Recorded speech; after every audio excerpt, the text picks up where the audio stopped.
ልጆቻቸውን ሲያጠፉ እንኳን ባካችሁ አትስደቧቸው፣ አትርገሟቸው። አጥንታቸው መስበር ማለት ነው። ካደጉ በኋላ በሽተኛ እንዲሆኑ ወይም በጣም መጥፎ ነገር ከርስ እርግማን መጥፎ ነገር ነው እና ለነፍስ ጣፋጭ ለአጥንትም ጤና ነው አለ። መልካም ቃላት ሁሉ የምታደምጡ ከሆነ ጤነኞች ናችሁ ማለት ነው።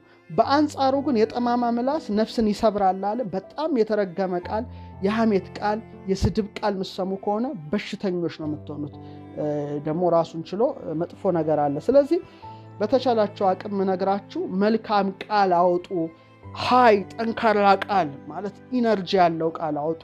የፍቅር ቃል አውጡ። ይሄ እንግዲህ የምንናገረው ነው የምንኖረው ማለት ነው። የምንናገረው ነው የምንኖረው። እንደውም ሰሎሞን ይቀጥላል። በጣም ይገርማል። በጣም ምሳሌውን ወደዋለሁ። በተቻለኛ አቅም እንደ ምሳሌው ለመኖርም ሙከራ አደርጋለሁ። ምሳሌ 18:20 ምን ይላል? የሰው ሆድ ካፉ ፍሬ ይሞላል አለ። በቃ ከንፈሩም ከሚያፈራው ይጠግባል።